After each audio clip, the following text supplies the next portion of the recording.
ịfọchakpi wọ ịfọchakpi wọ. Ndewonu. Akụkọ m ga-akọrọ unu taa gbasara nwata nwanyị aha ya bụ Ugonne.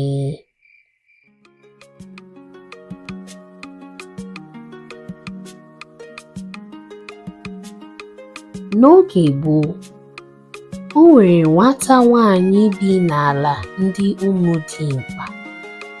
Aha ya bụ Ugonne.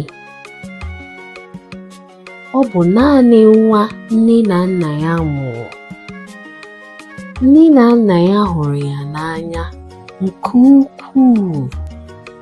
Ugonne bụ onye eziokwu, na-elekọta ma na-asọpụrụ ndị okenye bi n'obodo ya. Ndị okenye hụkwara ya n'anya.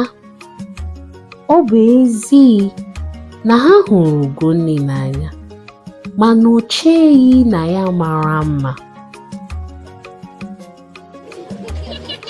Ụmụ ibe ya na-akwa ya emo mgbe niile ma na-agwa ya na ọ jọrọ njọ.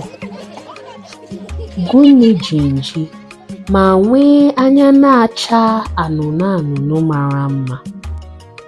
Ụfọdụ na-akpọ ya ọgbanje n'ihi na anya ya na-acha anụnụ anụnụ.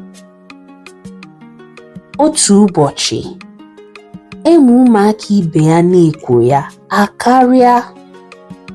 Ugonne erute ụlọ wee bido ibe akwa. Nne ya bụ Oriakụ nụrụ akwa ya wee kpọọ ya okwu. Oriakụ nụrụ ihe mere Ugonne ji ebe akwa. Ọ kọrọla Ugonne akụkọ ọmụmụ ya na akụkọ anya anụnụ ya. Inwe anya anụnụ dị ụkọ n'ala Igbo. Nne ya gwara ya na anya anụnụ na-egosi onye ihe ọma ga-ezute. Ọ gwara Ugonne na ụmụaka na-akwa ya emo maka ha nwere anya ụfụ n'ebe ọ nọ. Mgbe Ugonne nụrụ ihe ndị a, o bidoro ịhụ onwe ya ka onye pụrụ iche ma nwee ihe niile zuru oke. Nke a mere ndị iro ya ịtụ ya egwu. Nne na nna Ugonne kpọrọ ndị okenye okwu maka nsogbu ụmụaka ibe ya na-enye ya.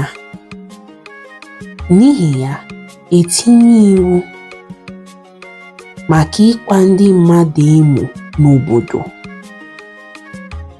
Ịkwa emo n'obodo ahụ akwụsị. N'agbanyeghị emo ụmụaka ibe ya na-ekwo ya tupu etinye iwu, o nweghị mgbe ọ kwụsịrị Ugonne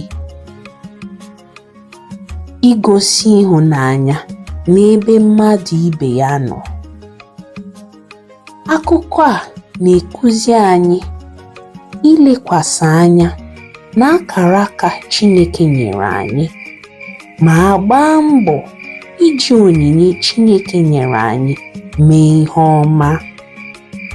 Ọ na-ekụzikwa anyị inwe ịhụnanya n'ebe mmadụ ibe anyị nọ. Ndị Igbo na-asị, hụ onye agbata obi gị n'anya dị ka onwe gị.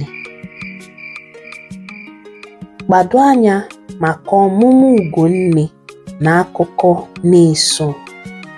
Ndewonu.